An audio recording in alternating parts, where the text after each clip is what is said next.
Bismillahirrahmanirrahim. Assalamualaikum warahmatullahi wabarakatuh. Yang terhormat, Bapak Agus Joharudin selaku dosen pengampu mata kuliah Kewirausahaan dan UMKM, serta teman-teman kelas 5B Manajemen yang saya banggakan. Assalatu wassalamu ala asrofil anbiya'i wal mursalin wa ala alihi wa sahbihi ajmain amma ba'du. Di sini izinkan saya selaku moderator dari kelompok 9 yang akan memandu jalannya presentasi melalui video pada kali ini. Sebelumnya saya akan memperkenalkan anggota dari kelompok 9, yaitu ada saya sendiri Fahirani Gunawan, Fahmi Zainuddin, Ira Sintia, dan Muhammad Alfian Ramadan. Di sini kami dari kelompok 9 akan menyampaikan atau memaparkan materi mengenai The Crazy Quilt from Partnership. Untuk materi yang akan kami sampaikan, yang pertama ada The Patchwork Quilt and the Puzzle, yang kedua bagaimana kemitraan yang efektif terjadi, yang ketiga Bi-Directional Persuasion, yang keempat menciptakan pasar melalui kemitraan, yang kelima Take away buy-in is better than selling, yang keenam bentuk-bentuk kemitraan, dan yang ketujuh adalah karakteristik kemitraan. Baik, untuk mempersingkat waktu, saya persilahkan kepada teman-teman kelompok 9 untuk memaparkan materi mengenai The Crazy Quilt from Partnership. Bismillahirrahmanirrahim. Di sini saya Fahirani Gunawan akan menjelaskan atau memaparkan materi pertama mengenai The Crazy Quilt Principle from Partnership. Nah, seperti yang kita ketahui, ketika kita membangun suatu usaha, kita itu pasti membutuhkan orang lain. Dan ketika melaksanakan proses atau ketika menjalankan proses atau melaksanakan usaha tersebut, kita pasti melibatkan orang lain di dalamnya. Tidak mungkin kita tidak melibatkan orang lain. Nah, kemudian untuk membedakan kemitraan efektif dan dari kemitraan kausal itu adalah ketika kita memiliki keyakinan bahwa kita itu memilih untuk terlibat langsung di dalam usaha tersebut dengan beberapa cara yang kita pilih sendiri gitu, yang kita tentukan sendiri, yang kemungkinan akan terjadi di dalam usaha yang kita bangun itu. Sehingga pada akhirnya usaha yang kita buat itu akan berjalan sesuai dengan apa yang kita inginkan atau sesuai dengan kenyataan gitu. Nah, kemudian materi dari The Patchwork Quilt and the Puzzle ini maksudnya itu ini tuh sebuah pengibaratan gitu ya. Kalau patchwork quilt ini tuh merupakan selimut tambal sulam, dan puzzle ini tuh merupakan teka-teki. Sebelumnya saya akan menjelaskan beberapa hal sedikit untuk menggambarkan perihal patchwork quilt and the puzzle ini. Nah, Kemitraan dan Media Sosial Fisher and Rubber tahun 2011 melihat bagaimana pengusaha menggunakan media sosial online seperti Twitter, Facebook, ataupun Instagram, dan yang lainnya untuk terhubung dengan pemangku kepentingan sebuah usaha. Nah, yang mereka temukan itu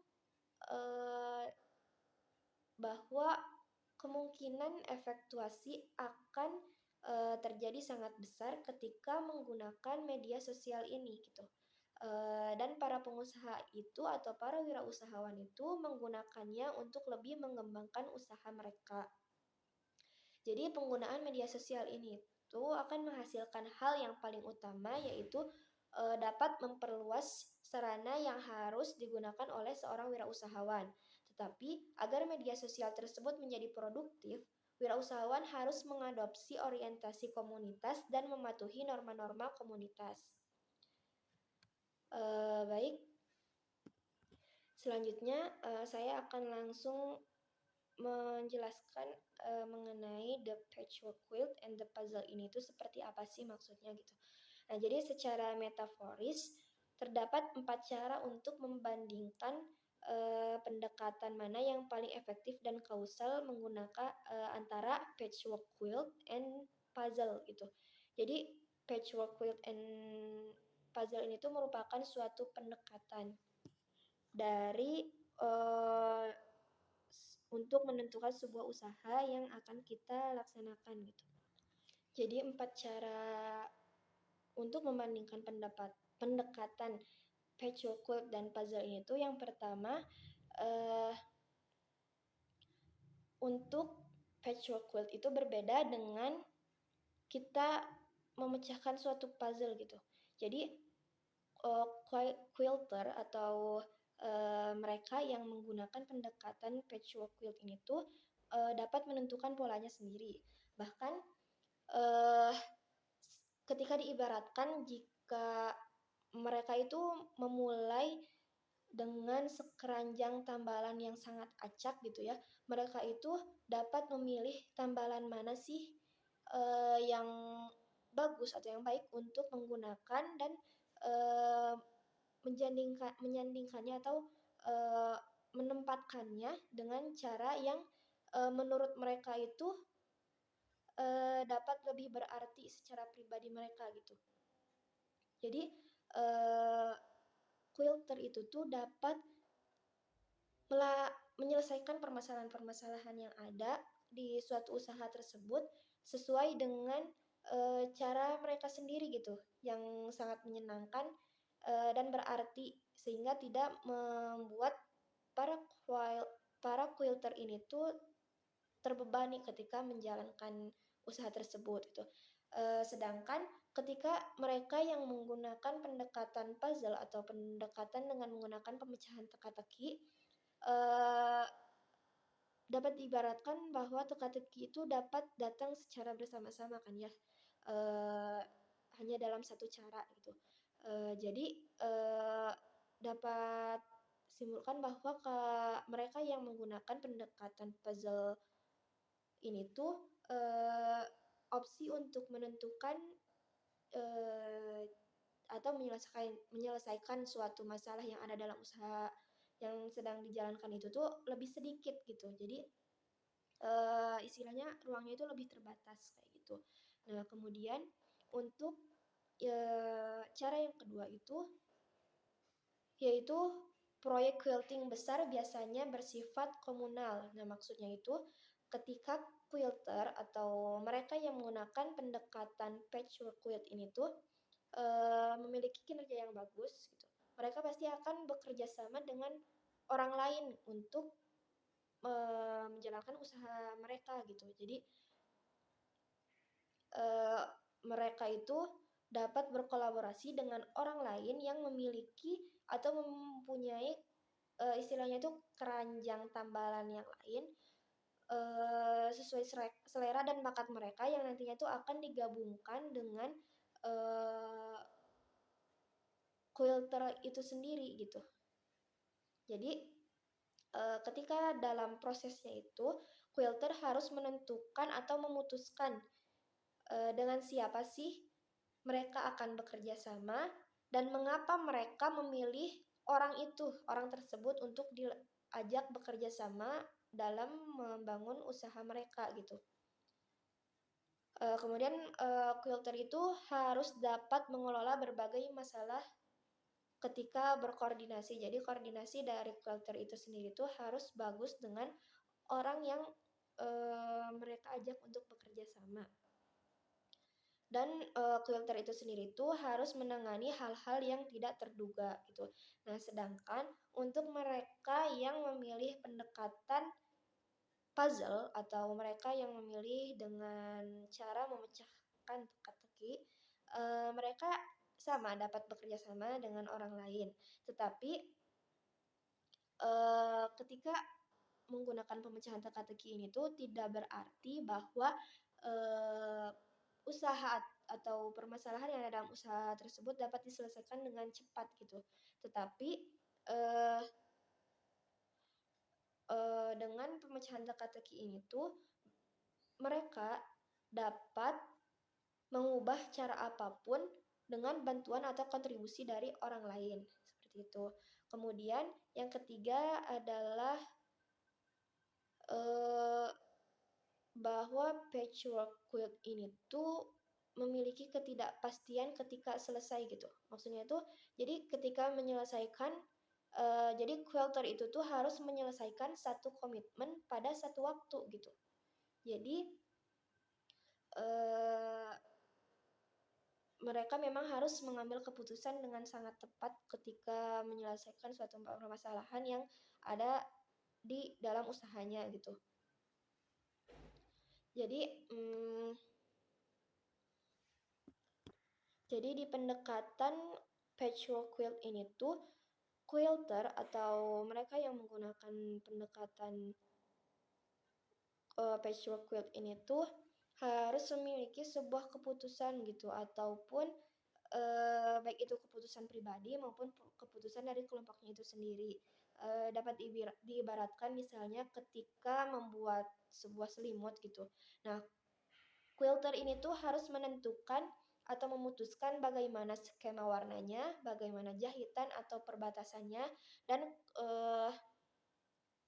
kemungkinan tak terbatas lainnya secara bertahap yang memang harus dikelola secara terus-menerus hingga akhirnya menghasilkan sesuatu yang diharapkan gitu. Seperti itu. Nah, kemudian cara yang terakhir itu adalah ketika diibaratkan gitu ya, bahwa selimut yang dibuat menggunakan pendekatan patchwork quilt ini tuh tidak berarti bahwa selimut yang dihasilkan itu harus dapat memiliki makna yang besar gitu, ataupun dapat menyenangkan konsumen yang lain gitu. Tetapi maksudnya itu produk tersebut tuh harus berguna dan juga berharga bagi para konsumen. Jadi produk dalam usaha kita tuh bukan berarti dapat menyenangkan dan bermakna saja bagi para konsumen gitu ya, tetapi produk tersebut tuh harus memiliki nilai guna yang lebih tinggi juga dan berharga bagi para konsumen kita gitu. Sehingga nantinya tuh dapat memberikan dapat memberikan manfaat yang lebih bagi para konsumen kita. Misalnya ketika kita membuat selimut gitu. Jadi selimut tersebut tuh sangat harus memberikan manfaat seperti menjaga tubuh para konsumen kita agar tetap hangat, ataupun mewujudkan suatu nilai estetika bagi para konsumen kita gitu. Sedangkan untuk pendekatan puzzle atau pendekatan teka-teki itu ketika kita menyelesaikan suatu produk dalam usaha kita tuh jadi harus sesuai dengan tempatnya gitu. Jadi semua bagian itu harus berada di tempatnya kayak gitu. Jadi dapat disimpulkan misalnya tuh produk yang kita hasilkan yang sudah selesai kita buat dalam usaha kita tuh mungkin saja dapat memberikan nilai keindahan atau dapat menentukan kesenangan bagi konsumen kita ketika melihat produk yang kita buat tersebut. Tetapi produk tersebut tuh tidak menutup kemungkinan dapat melayani dengan baik gitu, sesuai tujuan pembeli kita untuk membeli produk dari usaha kita gitu. Jadi ketika menggunakan pendekatan teka-teki ini tuh apabila kita sudah membuat suatu produk dari usaha kita, bukan berarti produk tersebut sudah pasti dapat menyenangkan para konsumen kita gitu, tetapi bisa jadi produk tersebut dapat menyenangkan konsumen kita, tetapi tidak dapat melayani tujuan dari konsumen kita itu membeli produk tersebut kayak gitu teman-teman. Cukup sekian yang dapat saya jelaskan. Mohon maaf apabila ada kesalahan dan kekurangan dari penjelasan saya. Mudah-mudahan teman-teman dapat memahami apa yang saya jelaskan.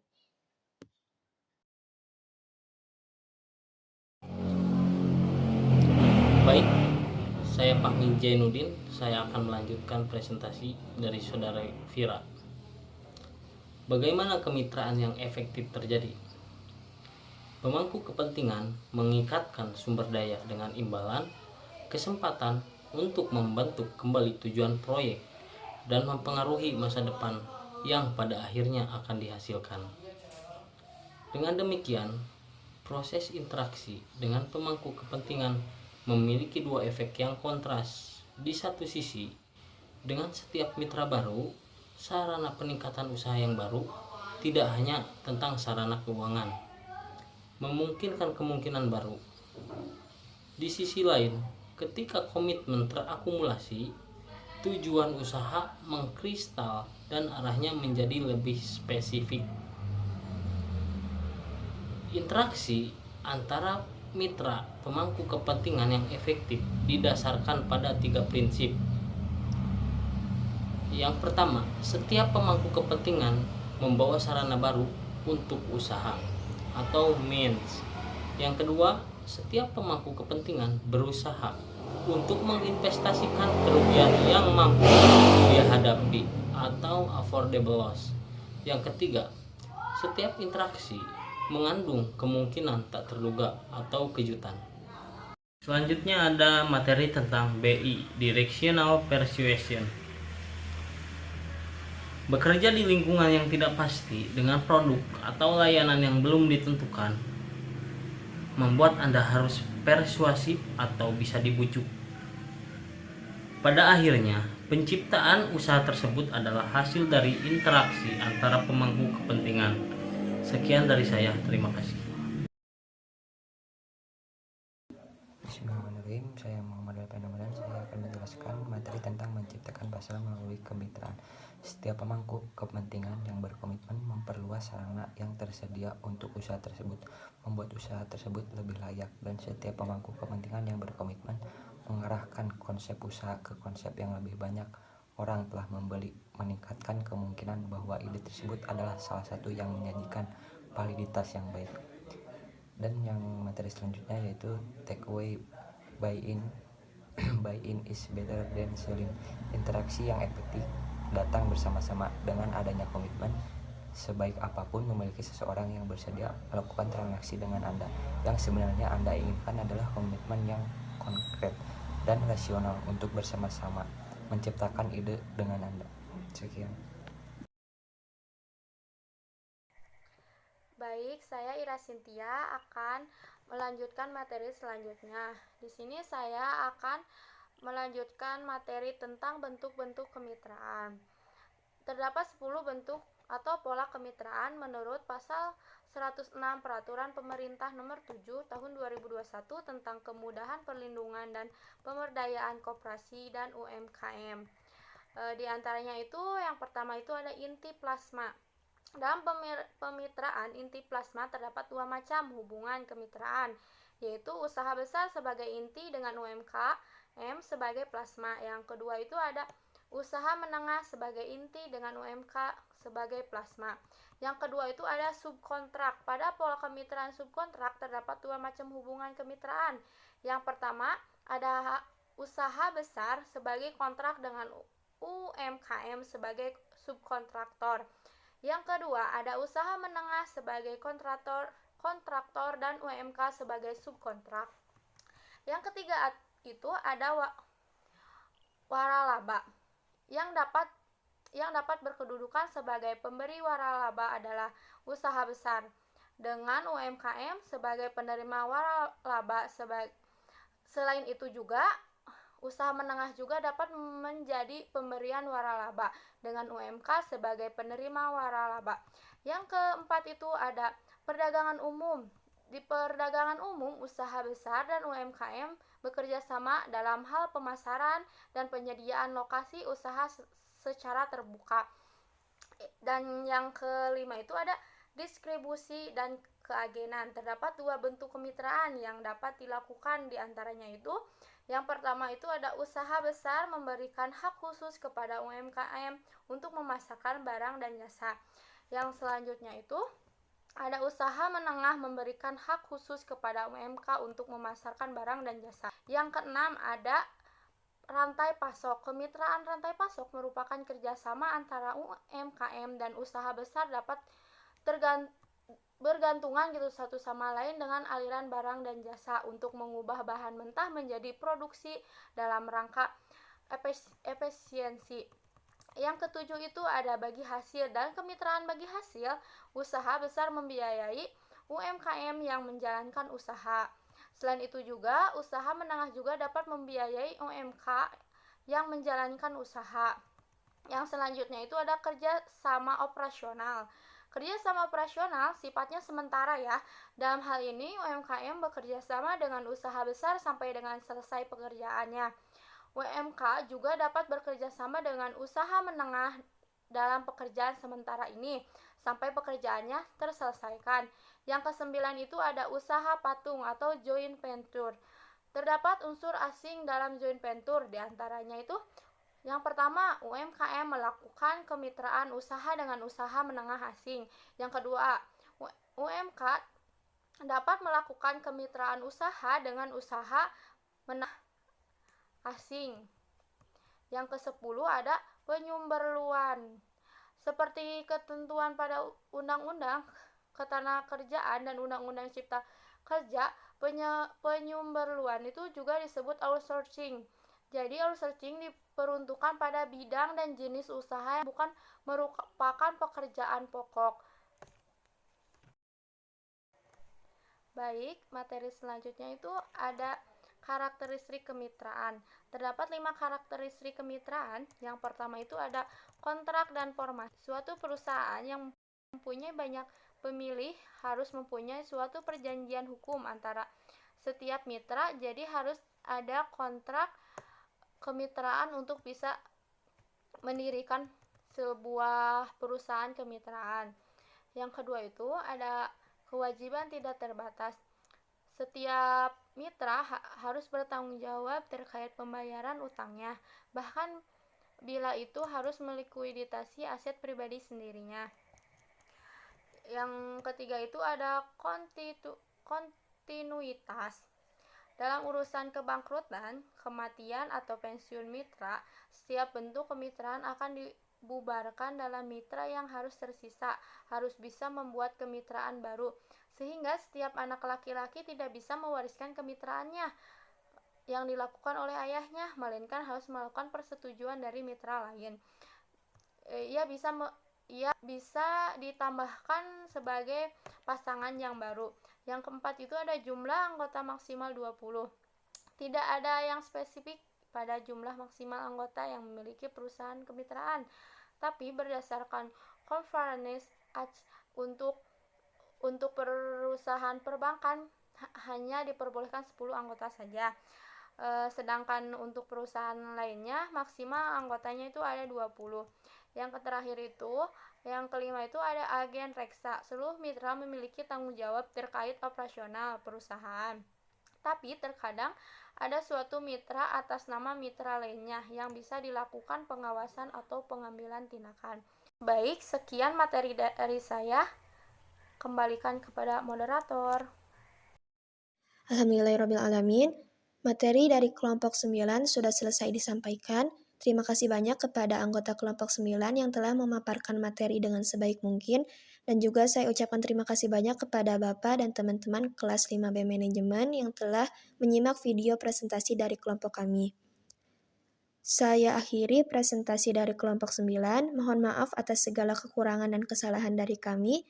Terima kasih atas segala perhatiannya. Wabillahi taufiq wal hidayah. Wassalamualaikum warahmatullahi wabarakatuh.